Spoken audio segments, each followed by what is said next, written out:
তানভীর, মনোনয়নপত্র জমা দেওয়ার প্রক্রিয়া কি শেষ হয়েছে? দলের কারো সাথে কথা হয়েছে কিনা, কি বলছেন তারা?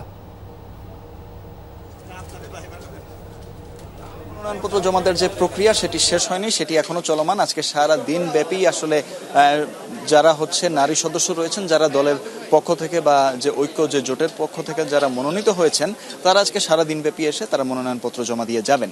অর্থাৎ এখানে কিন্তু দলীয়ভাবে সম্পূর্ণভাবে যে একজন এসে বা সম্পূর্ণ দলীয়ভাবে এসে যে সবার, অর্থাৎ বিএনপি জোটের যেরকম 36 জন নারী প্রার্থী আছে তাদের যে দিয়ে দেওয়া হবে, বিষয়টি এরকম নয়। আজকে সারা দিনেই আসলে প্রত্যেকে ব্যক্তিগতভাবে যে যার মতো এসে আলাদা আলাদা করে দিয়ে যাচ্ছেন। এর মধ্যে আমরা দুজন বিএনপির সংরক্ষিত নারী আসনের যারা প্রার্থী রয়েছেন তাদের সাথে আমরা কথা বলেছি।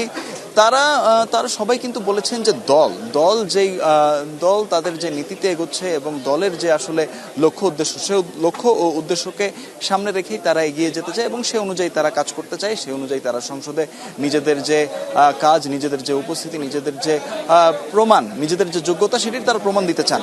অনেকে বলেছেন, তারা দলীয় স্লোগানের কথা বলেছেন, যে দলীয় স্লোগানের ক্ষেত্রে বলেছেন যে এই সোনার বাংলাদেশ গড়ার ক্ষেত্রে তারা আসলে কাজ করবেন।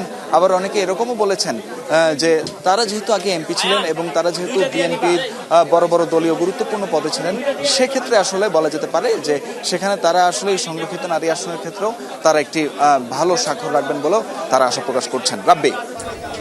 তানভীর, আপনাকে ধন্যবাদ।